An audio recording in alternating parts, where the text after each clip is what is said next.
Bonjour à tous, voici une partie un peu particulière, c'est une partie interne d'une alliance comme une sorte d'entraînement avec deux équipes de 5. On est sur une carte 22, on est 5 contre 5, mon équipe se compose de la Pologne, de l'Ukraine, de l'Italie et du Caucase. Il y a un jour de trêve avec les IA et 2 jours de trêve avec les joueurs actifs. Nos ennemis sont la Turquie, la Yougoslavie, l'Allemagne, la Grande Finlande et la Russie communiste. Donc moi, la Grande Roumanie, la Pologne et le Caucase sommes doctrine cominterne. L'Ukraine et l'Italie sont doctrine Axe. Nos ennemis, Allemagne, Grande Finlande sont Axe, Yougoslavie, Turquie, Russie communiste cominterne. En regardant le wiki, nous allons voir avec la doctrine cominterne, qu'est-ce que je peux prendre? On voit qu'il y a l'infanterie qui est pas mal, les chasseurs de tanks, plus 15 de dégâts. Ça peut être sympa à l'avoir en défense. Le char moyen et le char lourd. Bon, on n'aura peut-être pas le temps de faire jusque le char lourd, car d'après ce que j'ai compris, la partie va vite être pliée au bout de quelques jours. Donc si j'arrive à faire des chars moyens, ça serait peut-être sympa. Or, chasseur de chars, j'aimerais bien faire char moyen et peut-être faire quelques anti-air. Ça peut être pas mal au cas où si en face ils font des avions. Les lance-roquettes multiples, j'aimerais bien faire ça aussi. Sur cette doctrine, moi, au niveau des recherches, j'ai débloqué l'infanterie pour essayer de faire peut-être des unités assez rapidement. J'ai débloqué, comme j'avais dit, les anti-tanks, les anti-air. Là, je suis en train de voir, j'ai fait les véhicules blindés. Je vais peut-être faire les tanks légers et les tanks moyens. Ça sera utile, je pense, mais il faut réussir à les faire et avoir assez de ressources. Donc c'est pour ça que je les débloque en dernier. Et en secret, je fais les lance-roquettes multiples. À savoir que normalement, quand c'est une partie normale, quand on est cominterne, ce qui vaut le coup, c'est les lance-roquettes multiples AM ainsi que les chars lourds qui sont vraiment bien à jouer avec cette doctrine. Sûrement les commandos ou un truc comme ça qui peut être sympa aussi à faire. Bien sûr, avec cette doctrine, moi je vais utiliser beaucoup les bonus de terrain. Comme on peut voir, la région Timisoara, Arad et Pek sont forêts. Et en forêt, les unités qui ont le plus de dégâts et qui valent le coup sont les anti-tanks. Comme ça, je pourrais les laisser en défense. Quand on peut regarder niveau forêt, ils ont plus 50 de puissance. Ensuite, pour le territoire, c'est des plaines. Les unités qui ont des bonus de défense sont les voitures blindées. Comme on peut voir, ils ont plus 50. L'infanterie, comme bonus de terrain,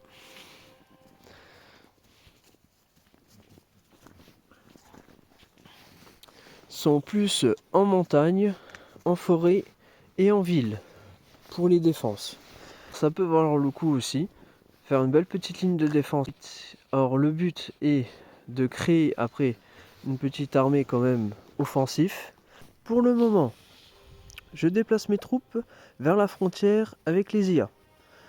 Donc là, on peut voir que je déplace des troupes vers la Bulgarie et d'autres troupes vers l'Autriche. Le but est de prendre au moins un IA en complet.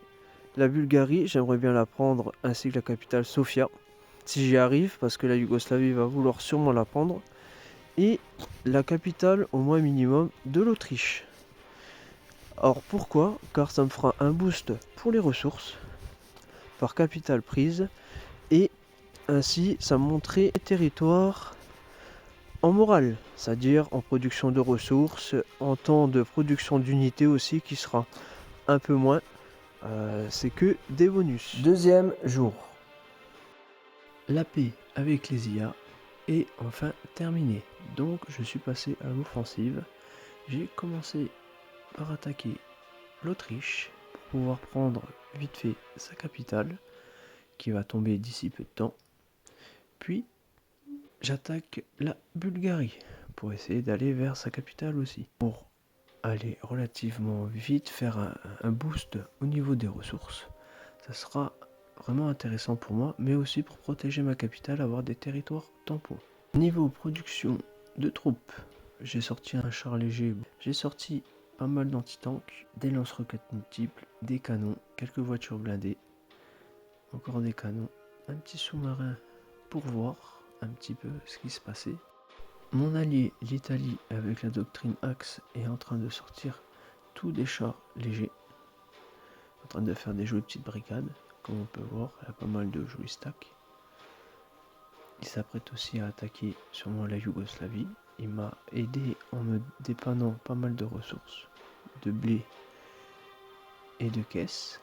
L'Ukraine, avec le chef des Templiers du Styx, a attaqué la République cosaque et a attaqué aussi la Lituanie.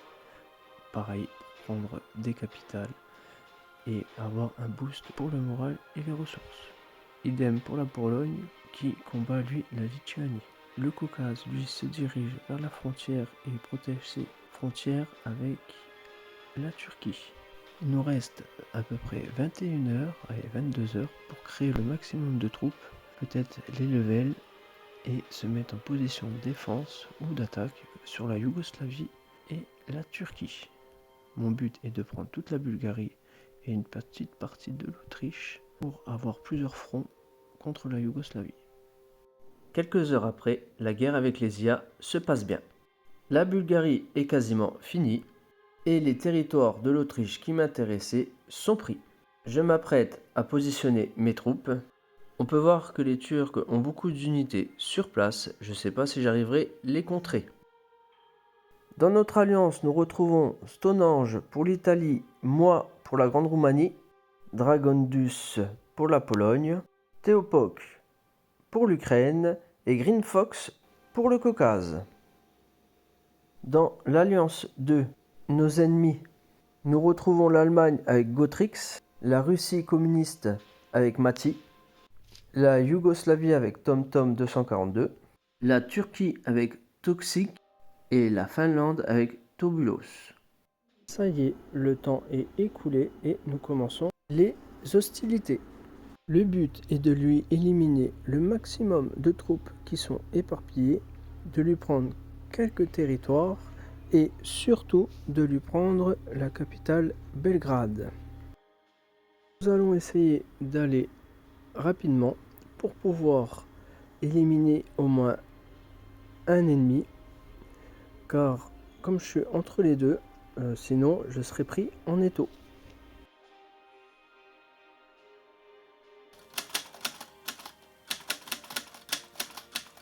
En 1 heure de combat, premier point, la capitale yougoslave, Belgrade, vient de tomber en moins d'1 heure. Ensuite, j'ai conquis encore plusieurs petits terrains où mes troupes avancent, à tout le long de la frontière. Belgrade, voilà, est tombé. J'ai la Turquie qui a sûrement un droit de passage avec la Grèce et m'attaque par la Grèce pour venir prendre le territoire en dessous de Sofia. J'ai le temps, eux il leur faut 5 heures presque pour arriver jusqu'au point. Avec un peu de chance, j'ai mon infanterie, ils seront là dans 3 heures. 1 heure avant, ils pourront se mettre en défense.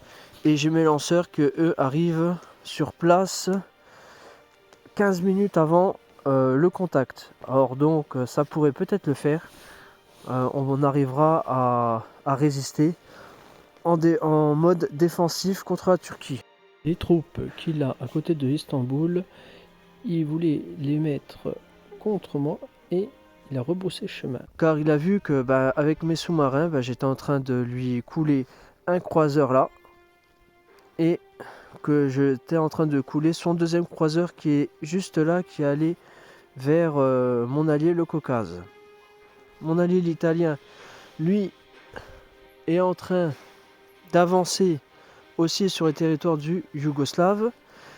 pour prendre les territoires le maximum. Alors à nous deux, on essaie d'éliminer le Yougoslave assez vite. Puis j'aimerais bien c'est repousser la Turquie et prendre Istanbul. Comme ça, ça aidera aussi le Caucase, qu'il a pas mal de gros stacks et je pense qu'il arrivera à en venir à bout. La Pologne, elle, toujours en garde avec la frontière. Or, peut-être que l'Allemagne va essayer de passer pour aller attaquer l'Italie. Donc, il faut vraiment qu'on arrive à éliminer la Yougoslavie très vite pour qu'on puisse aller vers l'Allemagne et aider notre ami Théopoque qui a une grosse attaque de la Russie communiste. On voit aussi que là même à Minsk, il attaque aussi la Pologne. Donc pour l'instant, de mon côté, ça se passe super bien. Pas trop de... Il y a eu quelques mouvements de troupes, surtout du Turc. Et à Belgrade, il y a eu juste un canon et un anti-tank, je crois. Et voilà, ils sont partis, ils sont éliminés.